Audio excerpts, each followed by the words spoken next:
বর্তমানে স্মার্টফোন মার্কেটটা একটু টালমাটাল অবস্থানে আছে, কারণ ফোনগুলোর প্রাইস অনেক বেশি বেড়ে যাচ্ছে। র্যাম এবং রমের একটা প্রচুর পরিমাণে ঘাটতি রয়েছে, পাশাপাশি সেগুলোর প্রাইসও অনেক বেশি হাই। যার কারণে আমরা অফিসিয়াল ফোনগুলো যেগুলো আগে 10,000 টাকায় পারচেস করতে পারতাম, সেগুলো হয়তো এখন 13,000 14,000 টাকায় আমাদেরকে পারচেস করতে হচ্ছে। এবং আনঅফিসিয়াল ফোনগুলোর ক্ষেত্রেও কিছুটা প্রাইস কিন্তু ইনক্রিজ হয়েছে। তবে আজকে আমার কাছে ভিভোর নতুন একটা স্মার্টফোন রয়েছে, আর এই স্মার্টফোনটা হচ্ছে ভিভো Y31D, আর ফোনটা একটা অফিসিয়াল স্মার্টফোন। তাই আজকে আমরা মূলত এই স্মার্টফোনটা নিয়ে আলোচনা করব। যদিও র্যাম রম অনুযায়ী প্রাইসটা একটু বেশি, তবে বর্তমানে কি কি অফার করছে সেগুলোই আপনারা জানতে পারবেন। সো কথা না বাড়িয়ে চলুন শুরু করি ভিডিওটা। ফোনটার বক্স কন্টেন্টে প্রায় সবকিছুই ব্যবহার করা হয়েছে, এবং এটার বক্সে আমরা পেয়েছি 44 ওয়াটের চার্জার। দেখেন, ডিজাইনের ব্যাপারে ভিভো সবসময় বড় বড় অনেক ভালো কাজ করে, আমরা এই বিষয়ে অবশ্যই ভিভোকে অ্যাপ্রিসিয়েট করি। তবে ভিভো Y31D আমার মনে হচ্ছে একটু এক্সট্রা লেভেলের, একটু এক্সট্রা কিছু আমরা পাচ্ছি। বিশেষ করে আমার হাতে থাকা এই ফেস্টিভ রেড কালারটা দেখতে অনেক বেশি চমৎকার। আরো বেশি চমৎকার লেগেছে এটা যে সাইড বাম্পার, সেই সাইড বাম্পারে একটা ব্ল্যাক কালার কোটিং করা হয়েছে, যা দেখতে আমার কাছে একটু বেশি অ্যাডভান্স এবং অ্যাট্রাকটিভ লাগছে। বাই দ্য ওয়ে, স্মার্টফোনটার যে ক্যামেরা বাম্পারটা রয়েছে সেটাও কিন্তু যথেষ্ট মিনিমাল এবং বেশ সিম্পল, এটা ভালো ব্যাপার। অন্যদিকে সাইড মাউন্টেন ফিঙ্গারপ্রিন্ট সেন্সর ব্যবহার করা হয়েছে, আর ফোনটির মধ্যে ইউজ করা হয়েছে ডুয়াল স্টিরিও স্পিকার। এবং sound quality much better. 400% volume booster use করা হয়েছে, যদিও ফুল ভলিউমে হালকা ডিস্টরশন দেখা যায়, তবে সাউন্ড কিন্তু যথেষ্ট লাউড। তবে দুঃখের বিষয় হচ্ছে এটার স্টোরেজের একটা ঘাটতি আছে। তবে স্মার্টফোনটার মধ্যে আপনি চাইলে কিন্তু দুটি সিমের বেশি কোনো মাইক্রো এইচডি কার্ড, মানে এক্সটার্নাল এইচডি কার্ড কিন্তু চাইলে ব্যবহার করতে পারবেন না। এটা থাকলে অবশ্যই বেটার হতো। অন্যদিকে স্মার্টফোনটার ওয়েটটা মোটামুটি 219 গ্রামের মতো, আর থিকনেসটা 8.4 মিলিমিটার। একটু মোটা সোটা হওয়ার যথেষ্ট কারণ আছে, কারণ এটার মধ্যে একটা ম্যাসিভ ব্যাটারি পাওয়া যাবে, আমরা অবশ্যই আলোচনা করব।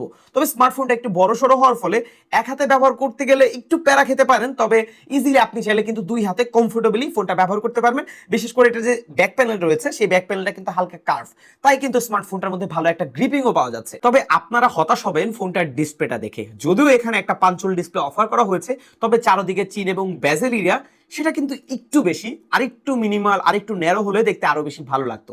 তবে এটাও মূল বিষয় নয়।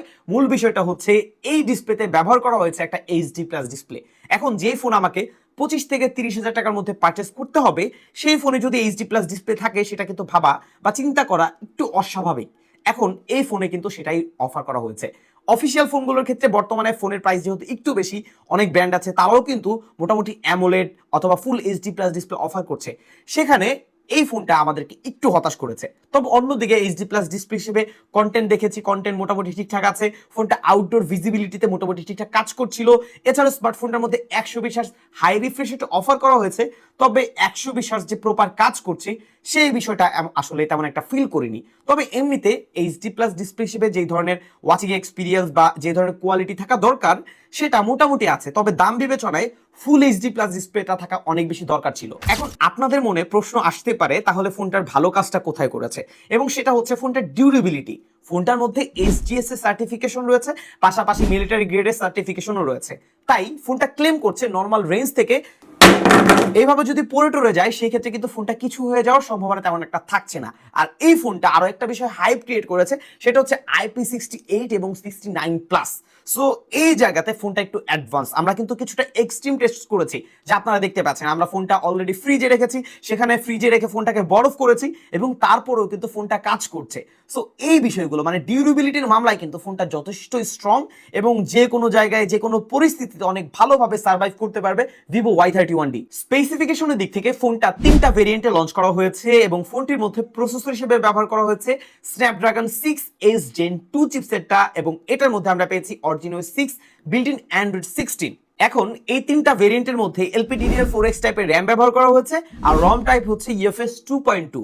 তবে প্রাইসের দিক থেকে একটু বেশি। যেমন এটা যে বেস ভেরিয়েন্ট 6GB 128GB, সেটা প্রাইস হচ্ছে 24,999 টাকা, এবং 8GB 128GB 26,999 টাকা। তবে এটা যে 8GB 256GB, সেটা প্রাইস কিন্তু 31,999 টাকা। ভাবা যায়, মানে 32,000 টাকায় ওই যে বললাম আর কি। যাই হোক, তবে স্মার্টফোনটার যে প্রসেসর সেটা একটা নিউলি চিপসেট বলা যায়, তবে এতটা যে স্ট্রং সেটা কিন্তু না। এটা 685 এর থেকে হালকা একটু ওভারক্লক। সো এই দিক থেকে মোটামুটি একটা ইউজফুল পারফরমেন্স পাওয়া যাচ্ছে, কারণ যেহেতু এটা একটা 4G চিপসেট। আর এই চিপসেট দিয়ে এই ফোনটাকে আমরা ব্যবহার করেছি। আমার কাছে এটা 6GB র্যামের ভেরিয়েন্ট রয়েছে, সেই অনুযায়ী মাল্টিটাস্কিং করেছি। মোটামুটি 7টা 8টা 10টা অ্যাপ ইজিলি ব্যবহার করা যায়, তেমন একটা প্রবলেম হয় না। তবে স্মার্টফোনটার মধ্যে আমরা যখন হেভি গেম খেলতে যাব সেই ক্ষেত্রে কিন্তু প্রবলেম ফেস করবেন। এছাড়া আমরা যদি নর্মালি যে ফ্রি ফায়ার আছে বা কিছু অফলাইন গেম আছে সেগুলো যদি আবার স্মার্টফোনটার মধ্যে খেলেন সেই ক্ষেত্রে প্রবলেম হবে না, যেহেতু একটা বড় ব্যাটারি আপনার পেতে যাচ্ছেন। তবে স্মার্টফোনটার মধ্যে হাইলি যে গেমগুলো রয়েছে সেগুলো খেলার পরামর্শ একদমই দিব না। তবে এই ফোনটার মূল চমক হচ্ছে এটার ওএস, কারণ এখানে অরিজিন ওএস 6টা ব্যবহার করা হয়েছে।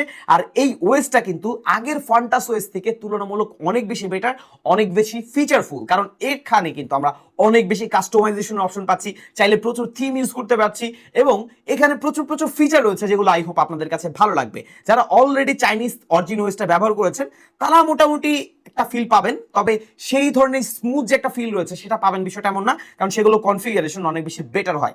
তবে বাজেট বিবেচনায় এই ওএসটা বা এটা যে অপারেটিং সিস্টেম সবকিছু কিন্তু মোটামুটি একটা স্টেবল পারফরমেন্স অফার করছে। এই ফোনটা নিয়ে ভিভো একটা বিষয়ে মোটামুটি মার্কেটিং করছে, সেটা হচ্ছে বড় ব্যাটারি, ঝোড়ো পারফরমেন্স। এখন আমি একটা কথা বলতে চাই, ফোনটার ঝোড়ো পারফরমেন্সে এতটা বেশি বেটার না হলেও মোটামুটি অ্যাভারেজ ছিল, তবে ব্যাটারির দিক থেকে লিটারালি এটা বস। 7200 mAh এর একটা ব্লু ভোল্ট ব্যাটারি ফোনটার মধ্যে ব্যবহার করা হয়েছে। আবার কেউ যদি ফোনটা নর্মালি ব্যবহার করে টানা 2 দিনের একটা ব্যাটারি লাইফ অনায়াসে পাবে নিঃসন্দেহে বলতে পারি। চার্জার 44 ওয়াট দেওয়া হয়েছে, চার্জ দিতে একটু সময় লাগবে, তবে চার্জিং ব্যাকআপ লিটারালি অনেক বেশি জোস, কারণ এখানে 6 ন্যানোমিটার চিপসেট ব্যবহার করা হয়েছে আর চার্জিং ব্যাকআপ নিয়ে আপনি যথেষ্ট হ্যাপি থাকবেন। ক্যামেরার দিক থেকে স্মার্টফোনটার মেইন ক্যামেরা হচ্ছে 50 মেগাপিক্সেল আর ফ্রন্ট সেলফি ক্যামেরা হচ্ছে 8 মেগাপিক্সেল এবং এটা দিয়ে আমরা বেশ কিছু ছবি তুলেছি, ছবি আপনারা দেখতে পাচ্ছেন। এখানে ক্লিয়ারিটি বা এটা যে শার্পনেস সেগুলো মোটামুটি ব্যালেন্সিং, স্যাচুরেশনটা ঠিকঠাক আছে, তবে এতটা বেশি ওভার স্যাচুরেট করে দেয়নি, বিষয়টা ভালো। ডায়নামিক রেঞ্জটাও অ্যাভারেজের কাতারে রয়েছে, তবে আরেকটু বেটার হলে দেখতে আরও বেশি ভালো লাগতো। ইনডোরের শার্পনেসের একটু ঘাটতি দেখতে পাবেন, তবে স্ন্যাপড্রাগন প্রসেসর হওয়ার কারণে ফোনটার প্রসেসিং পারফরমেন্স মোটামুটি খারাপ দিচ্ছে না।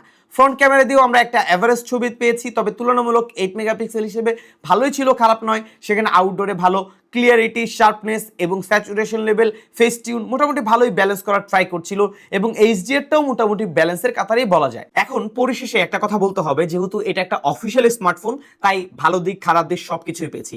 ভালো দিকগুলোর মধ্যে আমি কিছু বিষয় বলে দিই, যেমন ফোনটার ডিজাইন অনেক বেশি প্রিমিয়াম এবং 7200 mAh এর ব্যাটারি রয়েছে, চার্জার পাচ্ছি 44 ওয়াট এবং ফোনটার ডিউরেবিলিটির দিক থেকে অনেক বেশি স্ট্রং, IP68 69 প্লাসের রেটিং রয়েছে।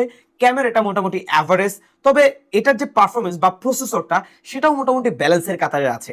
এখন যেহেতু ফোনগুলোর র্যাম এবং রমের দাম অনেক বেশি বেড়ে গেছে, সো এই বিষয়টা তেমন একটা কমপ্লেন করার তেমন একটা সুযোগ থাকছে না, তবে আমার মনে হয় যে আরেকটু নজর দিলে হয়তো প্রাইসটা আরেকটু কমানো যেত।